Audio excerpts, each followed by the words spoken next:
Nvidia's RTX 5080 desktop card and laptop GPU share the same name, but they perform very differently. I've compared both in 25 games at 3 resolutions, as well as power draw, thermals, fan noise, and price to show you all the differences. Both the laptop and desktop versions of the 5080 use Nvidia's GB203-400 die, making them the only laptop and desktop GPUs this generation with the same name that are actually on the same die. But the desktop 5080 still has 40% more CUDA cores compared to the laptop version, and the desktop card can use more than double the power, allowing it to clock higher. Both the laptop and desktop GPUs have 16 gigs of GDDR7 memory with the same memory bus, but the desktop card has more memory bandwidth and memory speed. So although these two share the same RTX 5080 naming, and are technically on the same GPU die with the same amount of VRAM, there are still some pretty big differences, and that definitely could be misleading to people who don't know the differences. Now, Nvidia does include laptop GPU on the end of their laptop GPUs in the naming, but I still think it was more obvious back in the days when they used to put a letter M on the end to signify that it was a mobile part, which is something that AMD still does. To do this testing, I'm using XMG's Neo 16 for the laptop, because it's the most powerful gaming laptop with an RTX 5080 laptop GPU I've come across so far. This thing has support for liquid cooling, which would further boost FPS, but I've tested it on air cooling to better represent a more typical 5080 laptop. Laptops with these specs are not cheap, but if we find any good sales, we'll add them to the gaminglaptop.deals website. Check it out and save money on your next laptop with the link below. My test PC for the desktop 5080 card has received a huge upgrade this year thanks to MSI. From the motherboard, power supply, SSD, case, and cooler, MSI pretty much does it all now. This was my first time going for an all-white build, and it's worked perfectly for all of my testing. You can find links to all the parts in the description. Look, there are always going to be differences between laptop and desktop hardware. That's just the way it is. But I've tried my best to close the gap as much as possible in this comparison. For example, the laptop's 275HX processor is basically the laptop version of the desktop's 285K. Though, obviously, like the graphics card, the processor can use more power and has better cooling compared to the laptop. Both have 32 gigs of DDR5 6400 RAM, though the desktop does run its memory at lower timings. As again, that's just one of the benefits of desktop hardware. The 5080 laptop GPU in the Neo 16 runs at the full 175 watt power limit, which is the best case for a laptop. Technically, the 5080 can run as low as 80 watts, so expect even lower performance compared to what I'm showing here in a thinner and lighter laptop with a lower power limit. Laptops just have to have more aggressive power limits because more power equals more heat. And I don't know if you can tell, but there's a pretty big size difference between these two. This means that the laptop fans need to spin faster and louder to keep things cool compared to the desktop. Let's have a listen.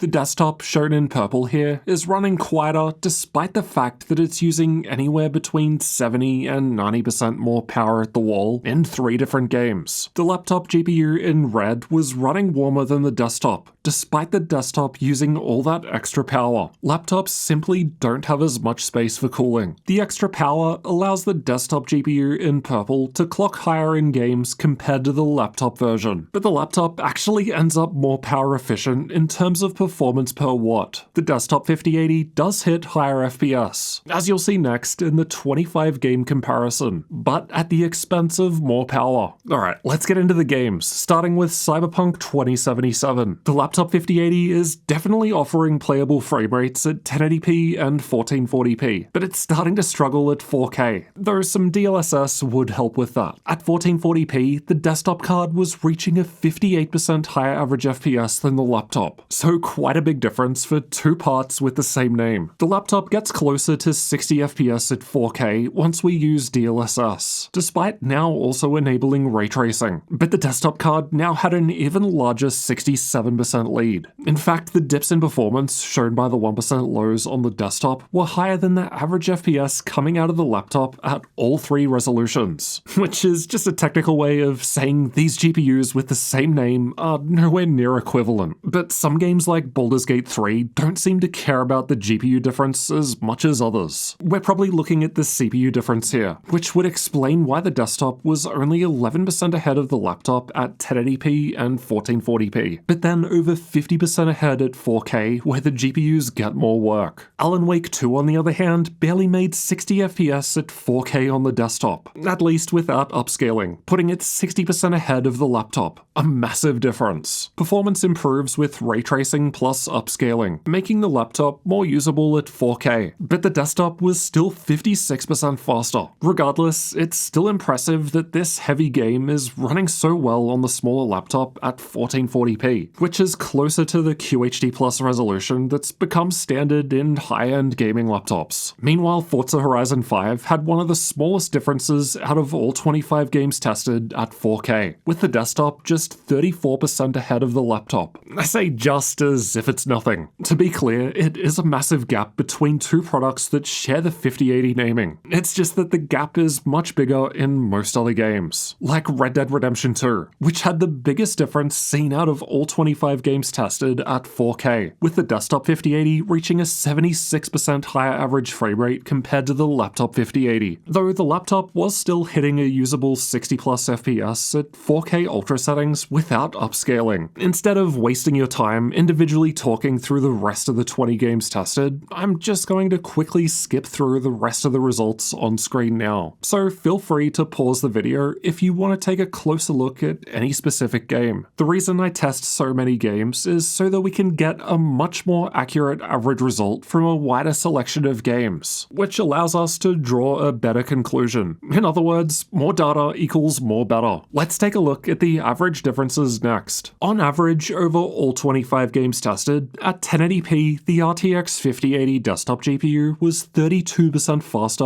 when compared to the RTX 5080 laptop GPU. That sounds like a lot for two products named the same, but the gap gets bigger at higher resolutions. 1080p isn't demanding enough to best utilize the GPUs, so let's move on. At 1440p, the desktop card was now 44% faster than the laptop when averaging all 25 games tested. 10 of the games were 50% faster on the desktop, which is quite a big gap, and this resolution more closely matches what modern gaming laptop screens use. But then at 4K, now 18 of the 25 games tested were 50% or more faster on the desktop 5080, with 10 of them now 60% faster. To be fair, the gaming laptops still ran a lot of these games very well at 4K with higher setting levels, even without upscaling features, which is impressive for its size. But at the end of the day, it still doesn't come close to the desktop card with basically the same name. Here's how frame rates look if we instead take the average of all 25 games at all resolutions. I think this better allows us to visually see how much better the desktop is in a quick and easy summary. Again, the laptop at 4K wasn't doing bad at all, still averaging close to the magical 60 FPS sweet spot. So the desktop 5080 was better than the laptop 5080 in every game. What a surprise. But what about the price difference? Pricing and availability will of course change over time, so check the links below the videos for updates and current sales. And if we find any good sales on 5080 gaming laptops, we'll be sure to add them to our gaminglaptop.deals website. We update that every day to include all of the best deals, so you can save the most amount of money on your next gaming laptop. Right now, in June 2025, we're looking at around $3,137 USD for a similarly spec desktop PC to what I've tested in this video, with a lot of that cost coming from the graphics card. I've chosen the cheapest 5080 currently on Newegg, but you could also cut back on some of the other parts to bring that total down a bit without reducing performance much. The laptop, on the other hand, goes for about €3,300 from XMG in Germany. But to make the prices easier to compare, this laptop is also available from Electronics in the US for about $3,300 US. But this is a more expensive model with some premium features. Other RTX 5080 gaming laptops start from $2,500 at the moment, and ultimately, I'd expect them to perform about the same in games. From a cost per frame perspective, obviously the desktop is doing better. Not only does it cost less money than the laptop I tested, but it performs a fair bit better in games too. And it's this combination that gives it better value compared to the laptop. That said, the cheaper 5080 wasn't too different in terms of value at 1080p, but I doubt most people are buying a 5080 for 1080p gaming, so that doesn't matter much. Still though, the gap at 1440p isn't actually that big. Ultimately, it's going to come down to whether or not you need portability. If you do, then good luck taking something like this to the office or school. I've been hitting the gym recently and I still had difficulty getting this thing upstairs. So in that case, if you do want something more portable, you might be happier paying the premium associated with a gaming laptop. Of course, you can definitely build a desktop PC that's much smaller than this, but then you would still need some kind of battery, a keyboard, mouse, and screen, just to match what the laptop has built in. The fact is, laptops are just way more portable, and for some people, that's the priority. Different things for different people with different requirements. Personally, I like taking a hybrid approach, so I'll have a decent desktop PC at home on my desk where I spend most of my time, and then a more mid-range gaming laptop that I can take with me to events for video editing like CES. It is possible to get the best of both worlds without spending as much money as either one of these maxed out individually. And don't forget that you'll likely get more life out of a desktop PC, because it's just way easier to upgrade with the latest hardware. In most laptops, you can only change the SSD, RAM, and Wi-Fi card. Upgrading a laptop's CPU and GPU just isn't a thing like it is on the desktop side. So the desktop has more flexibility here. In a few years' time, I could take out this GPU and stick another one in and still be able to play the latest games. But for the laptop, I'd have to completely replace the entire device. At the end of the day, both of these 5080 devices, despite being quite different in performance, can still both run modern games very well at high setting levels. It just comes down to other things that you need from your computer. For example, whether or not you need portability. But is the RTX 5080 enough, or do you need more power? Check out this one next, where I've done the same laptop versus desktop comparison, but with the RTX 5090. The difference is way bigger than what we've seen in this video with the 5080s. So I'll see you in that one next.